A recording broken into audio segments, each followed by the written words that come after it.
بسم الله الرحمن الرحيم.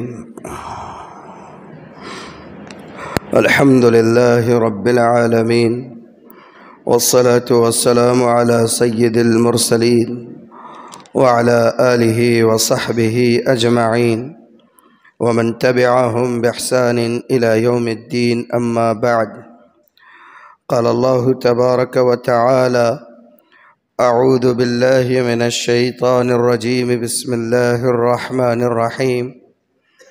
فك رقبة أو إطعام في يوم ذي مسغبة يتيما ذا مقربة أو مسكينا ذا متربة. صدق اللہ مولانا العظیم. قابل صد احترام بزرگوں، عزیز ساتھیوں،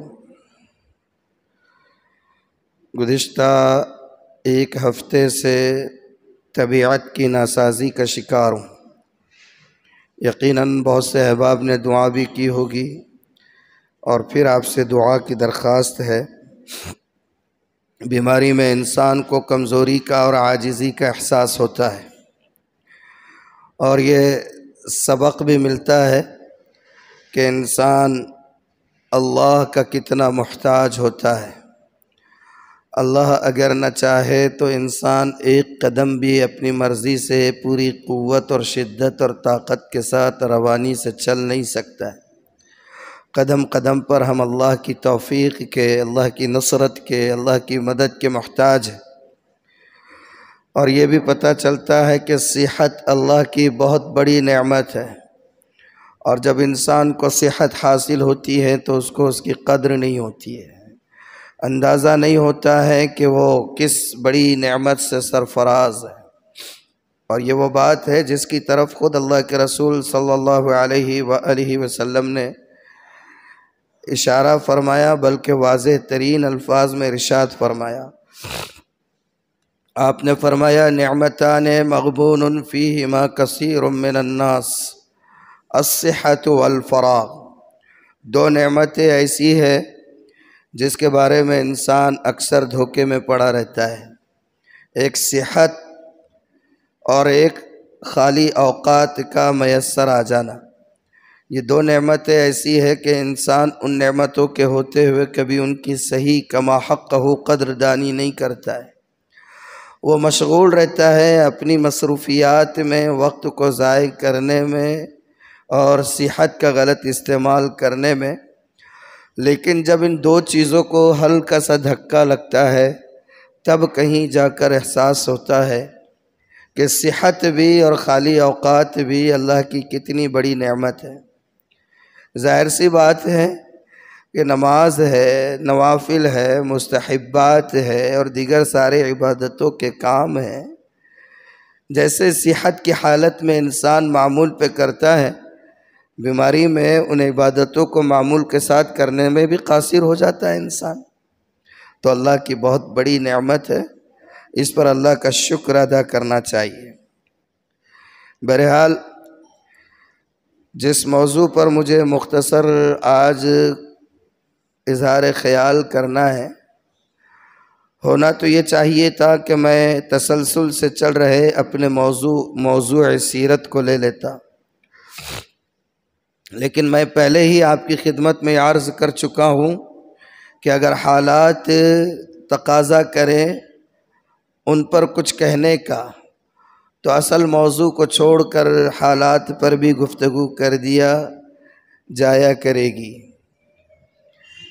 جس علاقے میں ہم رہتے ہیں، بالخصوص غنی پورے کا جو نشیبی علاقہ ہے، مومن پورہ ہے، ملیہ ہے، حسنین مسجد کا علاقہ ہے، یہ پورا علاقہ گزشتہ 8-10 دنوں سے بلکہ 15 دنوں سے بہت سخت حالات کا شکار ہے.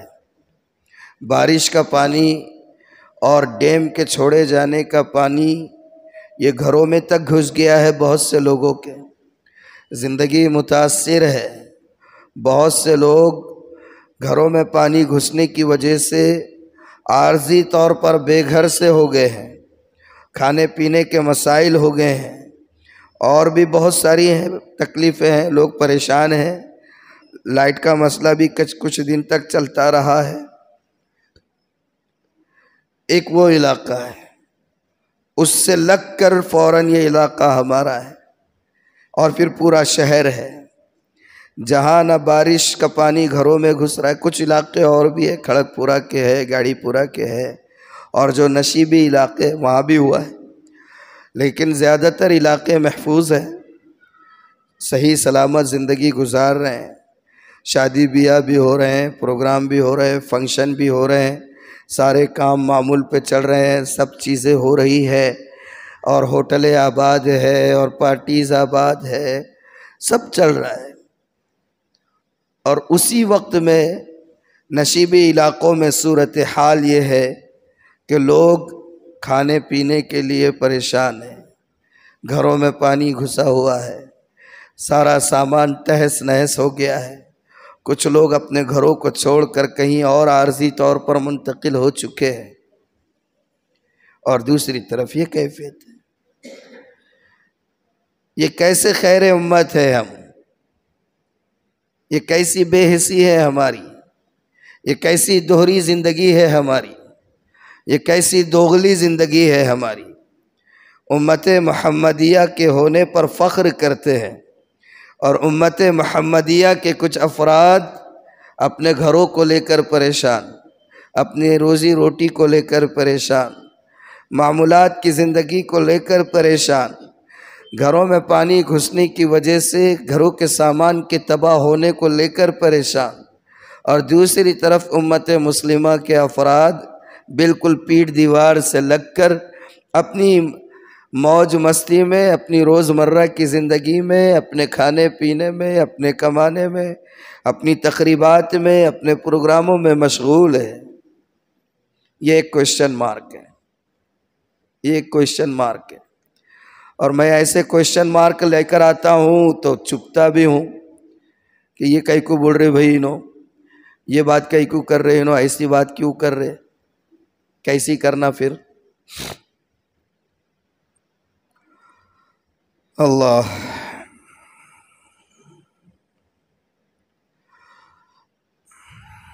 اللہ کے رسول صلی اللہ علیہ وسلم کے پاس ایک دیہاتی صحابی آئے، اور وہ صحابی آئے اور انہوں نے اللہ کے رسول سے کہا دلنی علی عمل یدخلنی الجنہ، اللہ کے رسول کوئی ایک عمل بتا دیجئے مجھے، لمبی چوڑے کام نہیں چاہیے، لمبے چوڑے کام نہیں چاہیے، میں زیادہ چل پھر نہیں سکتا ہوں، دلنی علی عمل یدخلنی الجنہ، ایک عمل بتائیے جو عمل مجھے جنت تک پہنچا دے، ایسا کوئی عمل کہ کروں اور اللہ مجھے جنت کے راستے پر ڈال دے۔ اللہ کے رسول صلی اللہ علیہ وسلم نے فرمایا اطعم الجائع واسق الظمآن وامر بالمعروف وانہ عن المنکر فإن لم تطق فکف لسانک الا بخیر۔ سبحان اللہ، کہ نبی کی زبان سے ہی ایسے جملے نکل سکتے تھے۔ صحابی نے پوچھا کہ ایک عمل بتائیے کہ سیدھے جنت میں پہنچ جاؤں۔ اللہ کے رسول نے فرمایا اطعم الجائع، یہ نہیں کہا تفسیر لے کر بیٹھ جاؤ، یہ نہیں کہا مدرسہ کھول کر بیٹھ جاؤ، یہ نہیں کہا خانقاہ میں جا کے ضربے لگاؤ، یہ نہیں کہا گدڑی پیٹھ پہ لے کے نکل جاؤ، کہا اطعم الجائع، بھوکوں کو کھانا کھلاؤ۔ جنت میں جانا ہے، جنت میں جانا چاہتے ہو، اطعم الجائع، بھوکوں کو کھانا کھلاؤ، واسق الظمآن، پیاسوں کو پانی پلاؤ، وامر بالمعروف، اور بھلائی کا حکم دیتے رہو، وانہی عن المنکر، برائی سے روکتے رہو، فإن لم تطق، اور اگر ان سب کی طاقت نہ ہو، فکف لسانک الا بخیر، اگر یہ سب کرنے کی طاقت نہیں ہے تو ایک احسان کرو، اپنی زبان بند رکھا کرو، کسی کا فائدہ نہیں پہنچا سکتے، کسی کا اچھا نہیں کر سکتے، کوئی خیر کا کام نہیں کر سکتے تو زبان سے انگار مت لگایا کرو، فکف لسانک الا بخیر، اگر یہ سب کام نہیں کر سکتے ہو تو زبان بند رکھا کرو مگر صرف بھلائی کی بات۔ سبحان اللہ۔ اگر کسی کے اندر گنجائش ہے، طاقت ہے، وسعت ہے، اللہ نے رزق دیا ہوا ہے، برکت دی ہوئی ہے، کشادگی دی ہوئی ہے، گھر چل رہا ہے، 3 ٹائم کا کھانا ہو رہا ہے، 2 ٹائم کی چائے پورے گھر کی تو اس کے ساتھ ہو رہی ہے، اس کے علاوہ دوسری چیزیں آ رہی ہے، سب کچھ روانی کے ساتھ چل رہا ہے، اور پڑوس میں لوگ بھوکے مر رہے ہیں، تو اس کو طاقت ہے، اس کو وسعت ہے، اس کو قدرت ہے، اس کو کشادگی ہے، اس کے پاس گنجائش ہے۔ اس کا کام یہ ہے کہ جو پڑوس میں مر رہے، پڑوس میں بلک رہے، پڑوس میں سسک رہے، پڑوس میں گھر کو لے کر رو رہے، گھر کی تاریکی میں اپنے سامان کو دیکھ کر بے چین ہو رہے، آسمان کی طرف نظریں اٹھا رہے، ایک وقت کا کھانا کم کرے، ان کا خیال کرے، یہ اصل مسلمان ہے۔ کیسی زندگی ہم جی رہے ہیں، کس ماحول میں ہم جی رہے ہیں، خدا کے لیے مجھے معاف کیا کرے، میں وہی بات کہا کروں گا جو معاشرے کی اور سماج کی ہے، وہ چپتی ہوئی بات ہوتی ہے، وہ سلگتی ہوئی بات ہوتی ہے۔ اس پورے پٹے میں کوئی ڈاکٹر ہے، کوئی انجینئر ہے، کسی کے ہاں ٹیچر ہے، کسی کے ہاں 2 ٹیچر ہیں، اور کسی کے بڑے بڑے دکانیں ہیں، شہروں میں کاروبار بڑا بڑا ہے، اور بازو میں لوگ سسک رہے ہیں، دوسرے علاقے کے لوگ آ کر یہاں رفاہی خدمات انجام دے۔ یہ تو چپل ہے، چپل منہ پر۔ سنو سرکاری ملازمین، سنو ڈاکٹروں، انجینئروں، کاروباریوں، آپ کے محلے کے لوگ اگر پریشان ہیں بھوک سے، آپ کے محلے کے لوگ اگر رو رہے ہیں اپنے گھر کے سامان کی تباہی کو دیکھ کر، اور دیگر علاقوں کے لوگ آ کر یہاں پر خدمت انجام دے، تو یہ کوئی اچھی علامت نہیں ہے، یہ بہت بڑا کوشچن مارک ہے ہمارے لیے۔ اللہ سوال کرے گا اس کے بارے میں۔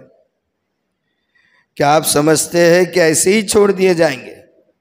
اس کے بارے میں سوال ہوگا۔ ابھی آپ سے یہ پوچھا جائے کہ بتاؤ ملیہ میں، مومن پورہ میں، اور وہ نیچے دیوانی بوڑی کے پاس کتنے گھروں کا آپ نے جائزہ لیے، کتنے گھروں کا سروے کرے، کتنے لوگ پریشان ہیں، کتنے لوگوں کے گھروں میں پانی گھسا، کچھ نہیں معلوم ہوگا۔ لیکن کچھ احباب ایسے، اللہ نہ کرے ہو، اللہ نہ کرے ہو، 1000 بار اللہ نہ کرے ہو، لیکن اگر ایسا معلوم ہو گیا کہ وہاں سروے کرنے والے آ رہے، اور جس کا نام چلے گیا اس کو اکاؤنٹ میں پیسے آنے والے ہیں، تو نام لکھانے کے لیے دوڑنے کو بھی کم نہیں کریں، چاہے گھر میں ایک قطرہ پانی بھی نہ آیا ہوگا یا نہیں ہوگا؟ ہاں، تو ہم خیر امت ہے۔ کون سی امت ہے؟ خیر امت۔ اور خیر امت کا مطلب کیا ہے؟ خیر امت کا مطلب پوری انسانیت کی، پوری ملت کی فکر ہونا۔ فکر، اللہ کے رسول کو کتنی فکر ہوتی تھی؟ اللہ کے رسول کو اتنی فکر ہوتی تھی کہ بار بار اللہ تعالیٰ کو یہ کہنا پڑتا تھا لعلک باخع نفسک علی آثارہم ان لم یؤمنوا بہذا الحدیث اسفا۔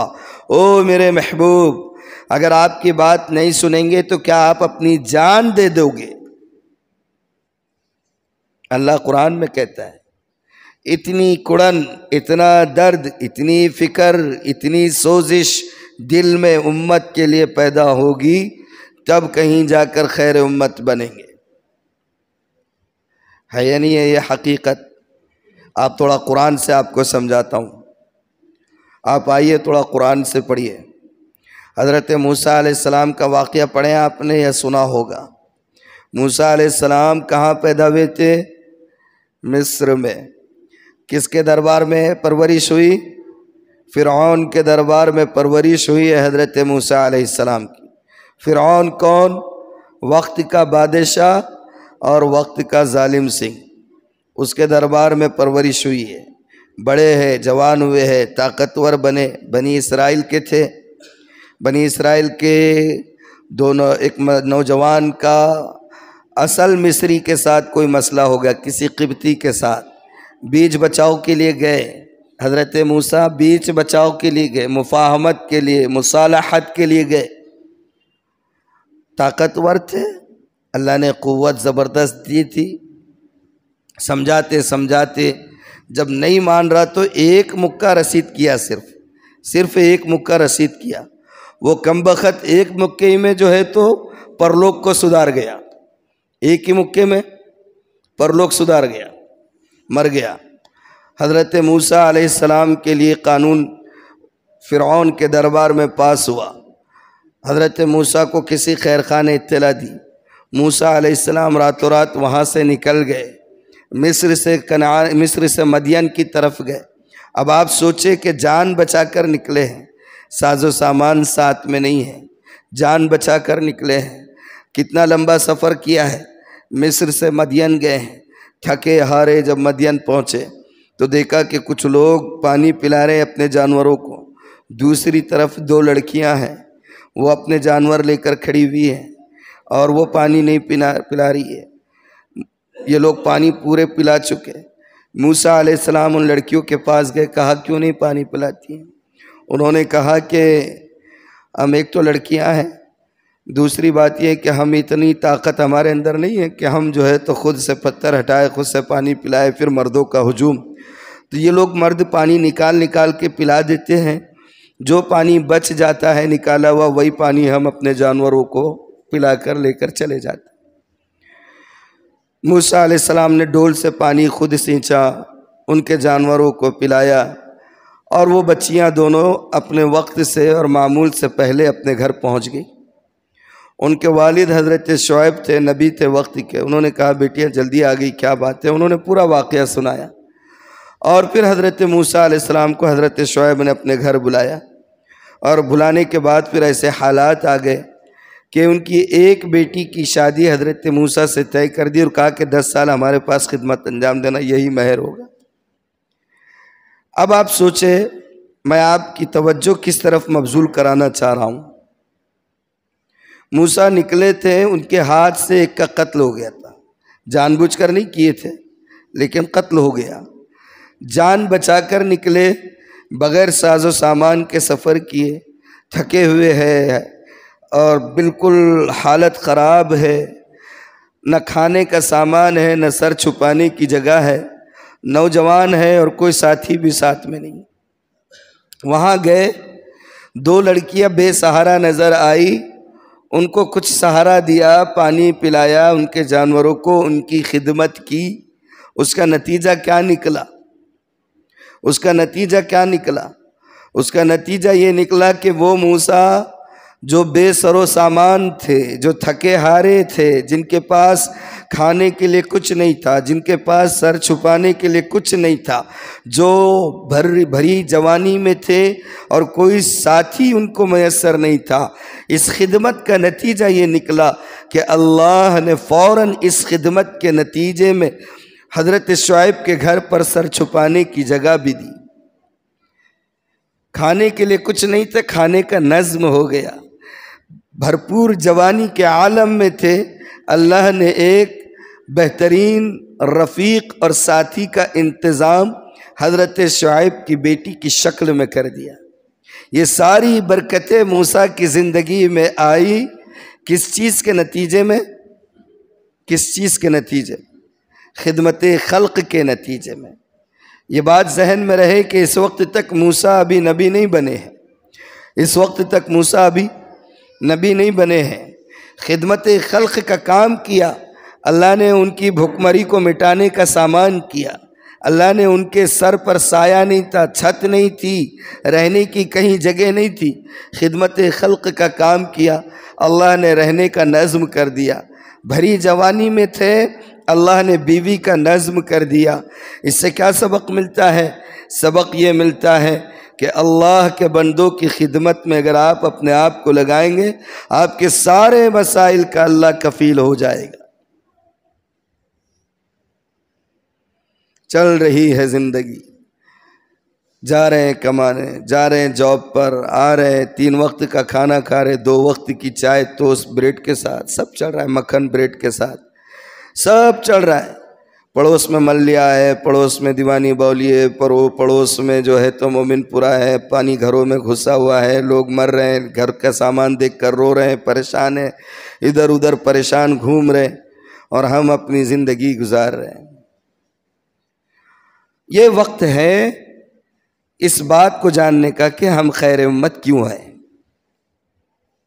یہ ہے خیر امت کی اصل ذمہ داری، انسانیت کی خدمت، ایمان والوں کی خدمت خاص طور پر، اور انسانیت کی خدمت عام طور پر۔ اور میں نے آپ کو واقعہ سنایا تو اللہ کے رسول نے کیا فرمایا ان سے؟ انہوں نے کہا اللہ کے رسول ایک عمل بتائیے سیدھا جنت میں پہنچ جاؤں۔ تو آپ نے بہت سارے کام نہیں بتائے، خانقاہ نہیں بتائی، مدرسہ نہیں بتایا، تفسیر لے کر بیٹھو بول کے نہیں بولے، چلو پھرو نہیں بولے۔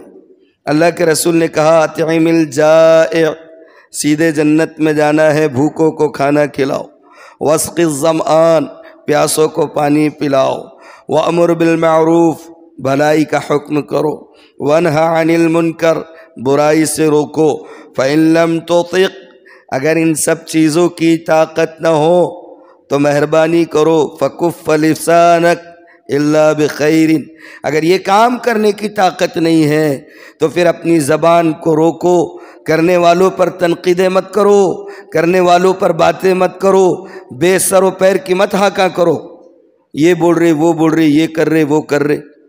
اللہ کے رسول نے فرمایا یہ سب نہیں کر سکتے، فکف لسانک، اپنی زبان کو روکو، الا بخیر، ہاں صرف بھلائی کی بات کے لیے زبان کو کھول۔ یہ اللہ کے رسول کا حکم ہے، کسی عالم دین کی، کسی مفکر کی، کسی مفسر کی اور کسی اسکالر کی بات نہیں بتا رہا ہوں۔ ہاں اب اور آگے بڑھے آپ کہ موسیٰ علیہ السلام نے خدمت خلق کا کام انجام دیا، اللہ نے سارے مسائل کی طرف سے ان کو بے فکر کیا۔ وہیں موسیٰ علیہ السلام کے زمانے میں قارون کے نام کو جانتے ہو؟ کتنی دولت تھی اس کی؟ قارون کی دولت کتنی تھی؟ قارون کی دولت اتنی تھی کہ اس کے خزانے کی کنجیوں کو اٹھانے کے لیے 40 اونٹ لگتے تھے۔ خزانے اٹھانے کے لیے نہیں کہہ رہا ہوں، خزانوں کی کنجیوں کو اٹھانے کے لیے مفسرین لکھتے ہیں کہ 40 اونٹ لگتے تھے۔ تو جب 40 اونٹوں پر کنجیاں لا دی جاتی ہو تو سوچو خزانہ کتنا ہوگا، قارون کا کتنا خزانہ ہوگا۔ لیکن کیا ہوا؟ خزانہ تو بہت تھا، اس کو جب کہا گیا، اللہ نے قرآن میں بیان فرمایا، اس کو جب کہا گیا احسن کما احسن اللہ الیک، بھائی اللہ نے تمہارے ساتھ بھلائی کا کام کیا، تمہیں نعمتوں سے سرفراز کیا، دولت دی، مال دیا، سرمایہ دیا، سب کچھ دیا، احسن کما احسن اللہ الیک، اللہ نے اتنا سب کچھ دیا، یہ پریشان ہے ان کی مدد کرو، یہ اللہ نے دیا، نوکری دی، جاب دی، 2-3 بندوں کو گھر میں سرکاری ملازمتیں ہیں، سب کچھ ہے، یہ پریشان ہے، ان کی خدمت کرو۔ اللہ نے قرآن میں بیان فرمایا قارون کے بارے میں، احسن کما احسن اللہ الیک، بھلائی کرو جیسے اللہ نے تمہارے ساتھ بھلائی کی ہے۔ تو پتہ ہے قارون نے کیا جواب دیا؟ قارون نے کہا انما اوتیتہ علی علم عندی، اچھا ان کی خدمت کرو، یہ جو کما رہا ہوں نا میں اپنی صلاحیت کے بوتے پر کما رہا ہوں، یہ جو مال آ رہا ہے میری صلاحیت کی بنیاد پر آ رہا ہے، یہ میری صلاحیت کی بنیاد پر آ رہا ہے۔ کس نے کہا؟ قارون نے کہا، یہ قرآن کے الفاظ ہیں، انما اوتیتہ علی علم عندی، کہ میں جو کچھ مال میرے پاس ہے میری صلاحیت کا، میری قابلیت کا اور میری محنت کا نتیجہ ہے، میں اس کو کیوں دوں دوسروں کو؟ خرچ نہیں کیا، رہتے بدو خان، مگر سمجھتے یہ ہے کہ 1000 اہل علم مرے تھے تو ہمارے جیسے حقیر فقیر علامہ پیدا ہوئے تھے، کچھ نہیں رہتے، بدو خان رہتے، مگر سمجھتے 1000 علماء مرے تھے تو ہمارے جیسا نابغہ روزگار پیدا ہوا تھا۔ ایک بات ذہن میں رہے، حدیث میں اللہ کے رسول نے صاف فرمایا، ان تنصرون وترزقون الا بضعفائکم، اللہ تم کو جو مال دیتا ہے، تم کو جو دولت دیتا ہے، تمہاری جو مدد کی جاتی ہے، تم کو جو رزق دیا جاتا ہے، یہ تمہارے لیے یہ سارا رزق اللہ غریبوں، محتاجوں، بے کسوں، بے سہاروں، ضرورت مندوں کو کی ضروریات کو پورا کرنے کے لیے تم تک پہنچاتا ہے۔ اور اگر بندہ، حدیث میں ہے یہ بات، حدیث میں ہے کہ اللہ کسی بندے کو نوازتا ہے، دولت سے، برکت سے، سرمایے سے، نعمتوں سے نوازتا ہے، اور نوازتا اس لیے ہے کہ اس کے ذریعے سے غریبوں کی مدد وہ کرے۔ اگر وہ غریبوں کی مدد کرتا رہتا ہے، محتاجوں کی مدد کرتا رہتا ہے، بے سہاروں کا سہارا بنتا رہتا ہے، بے آسراؤں کو آسرا فراہم کرتا رہتا ہے، اللہ اس کی دولت میں اور اضافہ کرتا رہتا ہے۔ لیکن جہاں کہیں بندے نے یہ سمجھا کہ یہ تو میری محنت کا ہے، اس پر خرچ کیوں کروں، اللہ تعالیٰ اس کی رزق پر لگا دیتا ہے روک۔ یہ بات ذہن میں رہے، رزق ڈگری کی بنیاد پر نہیں، رزق صلاحیت کی بنیاد پر نہیں۔ اگر رزق صلاحیتوں کی بنیاد پر رہتے ہیں تو آپ دیکھو کتنے اسکولوں میں ٹیچر وغیرہ بیچارے وہی بائک پہ اور وہی اس پہ چلے جا رہے ہیں، اور مینجمنٹ کا عملہ دیکھو ڈگری ہولڈر نہیں ہوتے، کروڑوں روپیہ کما رہے ہیں۔ ایسی بہت ساری چیزیں آپ کارپوریٹ سیکٹر میں بھی چلے جائیں، ڈگری والے ملازمت کرتے ہیں، صلاحیت والے ملازمت کرتے ہیں۔ رزق صلاحیت پر نہیں، رزق اللہ دیتا ہے غریبوں کی، بے سہاروں کی، بے آسراؤں کی، بے کسوں کی اور ضرورت مندوں کی مدد کرنے پر۔ تو یہ بات ذہن میں رکھے۔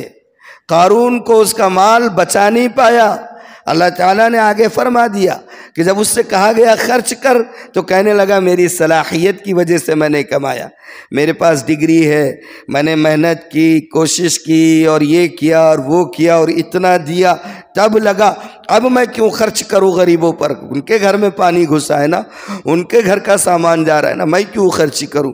اللہ تعالیٰ فرماتے فَخَسَفْنَا بِهِ وَبِدَارِهِ الْأَرْضِ، تو ہم نے اس کو بھی اور اس کے خزانے کو بھی سب کو زمین میں دھسا دیا۔ نہ اس کا مال کام آیا، نہ خزانہ کام آیا، نہ اسباب کام آیا، کچھ کام نہیں آیا۔ انسانیت تباہ ہو رہی ہو تو عیش کرنے کی گنجائش نہیں رہتی ہے۔ ہمارے علاقے میں اگر سیلاب سے لوگ متاثر ہے اور اطراف کے لوگ آ کر خدمت خلق کے فرائض انجام دیں، بہت اچھی بات ہے، اللہ ان کی خدمتوں کو قبول کرے، لیکن دوسرے علاقے کے لوگ آ کر کام کرے تو ہمارے لیے سوالیہ نشان ہے۔ اپنی بساط بھر کوشش کرنا چاہیے۔ میں یہ نہیں کہتا کہ آپ جن کے گھر میں پانی گھس گیا ان کو گھر بنا کر دیجئے، مگر کچھ تو کریں، کچھ تو خیال کریں۔ ان حالات سے اللہ نے ہمیں بچایا ہے، اس کی بھی فکر ہونی چاہیے۔ امت مسلمہ کا طرح امتیاز تو یہی ہے۔ اچھا، اور ایک پہلو سے آپ کو دوسرا ایک واقعہ بتاتا ہوں، اچھی بات ذہن میں آ گئی ہے۔ موسیٰ علیہ السلام کے زمانے میں ایک اور موسیٰ تھا۔ موسیٰ علیہ السلام کے زمانے میں ایک اور موسیٰ تھا، جس کا نام موسیٰ تھا، لیکن لوگ اس کو جانتے ہیں سامری کے نام سے۔ کس کے نام سے؟ سامری۔ سامری کون تھا یہ؟ جی، جادوگر تھا سامری۔ اور وہی وہ کمبخت تھا جس نے بچڑا بنایا تھا اور بنی اسرائیل کو بچڑے کی پوجا پر لگا دیا تھا۔ اور اتفاق سے یہ بھی اسی وقت پیدا ہوا تھا جس وقت فرعون نے بچوں کے، لڑکوں کے پیدا ہونے پر قتل کر دینے کا آرڈیننس پاس کیا ہوا تھا کہ بنی اسرائیل میں جو بھی لڑکا پیدا ہو جائے گا قتل۔ اسی وقت میں یہ بھی پیدا ہوا، اور اس کی ماں نے اس کو لے جا کے غار میں چھپا دیا تھا۔ کہاں چھپا دیا تھا؟ غار میں چھپا دیا تھا۔ ہے تو اللہ کا بندہ، غار میں چھپا دیے، کوئی نہیں۔ اللہ نے جبرائیل علیہ السلام کو بھیجا، جاؤ اس کو دیکھو ذرا، اکیلا ہے موسیٰ، اکیلا ہے، جاؤ دیکھو اس کو۔ روایتوں میں حضرت موسیٰ غار میں آتے، اپنی انگلی اس کے منہ میں دیتے اور اس انگلی سے شہد اور دودھ نکلتا اور اسی غذا سے اس کی پرورش ہوئی۔ کیا بڑا مقام دیکھے، پرورش کس نے کی؟ پرورش کس نے کی؟ جبرائیل نے۔ جبرائیل کے انگلی سے شہد اور دودھ نکل رہا ہے، وہ پی پی کر جوان ہوا ہے، وہ پی پی کر بڑا ہوا ہے۔ اور کام کیا کیا؟ کام کیا کیا؟ بچڑا بنا دیا۔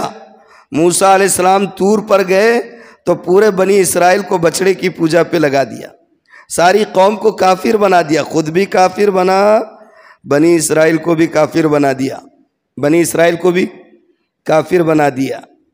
اور پرورش کس سے ہوئی؟ جبرائیل سے. موسیٰ نبی بنے، موسیٰ کی پرورش کس نے کی؟ فرعون نے. ارے یہ کیا آج الٹے سیدھے باتیں سامنے آ رہے آپ کے. حضرت موسیٰ نبی بنے تو حضرت موسیٰ کی پرورش کس نے کی؟ فرعون نے. اور وہ موسیٰ جس نے پوری قوم کو کافر بنایا، خود بھی کافر بنا، اس کی پرورش کس نے کی؟ جبرائیل نے. تو کیا سمجھ میں آیا؟ کچھ سمجھ میں آیا؟ میں کدھر جوڑ رہا ہوں بات؟ نہیں سمجھ میں آیا. عربی کا شعر سناتا ہوں، اس سے بات سمجھ میں آئے گی. عربی کا ایک شعر ہے، بہت اچھا لکھا لکھنے والے شاعر نے، کہ اذا المرء لم يخلق سعيدا بالازل، اذا المرء لم يخلق سعيدا بالازل فخاب الذي رباه وخاب المؤمل. کہ جب بندے کی قسمت میں سعادت، نیک بختی اور نیک ہونا فطرت میں اگر شامل نہیں ہے تو تم کتنی بھی اچھی پرورش کر لو تو پرورش کرنے والے کے ہاتھ میں کیا آئے گا؟ بھٹا. پرورش کرنے والے کے ہاتھ میں اس کے علاوہ کچھ نہیں آنے والا ہے. کتنی بھی اچھی پرورش کر دو، اگر فطرت میں سعادت لکھی نہیں ہے تو پرورش کام نہیں آتی ہے. اب آگے اس کو مثال سے بیان کیا، فَمُوسَى الَّذِي رَبَّاهُ جِبْرِيلُ كَافِرٌ، فَمُوسَى الَّذِي رَبَّاهُ جِبْرِيلُ كَافِرٌ وَمُوسَى الَّذِي رَبَّاهُ فِرْعَوْنُ مُرْسَلُ. وہ موسیٰ جس کی پرورش جبرائیل نے کی وہ تو کافر بنا، وہ موسیٰ جس کی پرورش فرعون نے کی وہ تو نبی بن گئے. ہاں، تو ظاہری چیزوں کو نہیں دیکھنا کہ ڈگری ہے، صلاحیت ہے، قابلیت ہے، قوت ہے تو مل گیا. یہ چیزیں ظاہری ہے.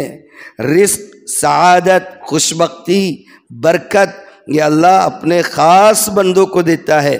اور خاص بندے کون؟ خاص بندے وہ جو اللہ کے بندوں کی خدمت میں اپنے آپ کو لگا کے رکھتے ہیں. کان اللہ فی عون عبدہ ما کان العبد فی عون اخیہ.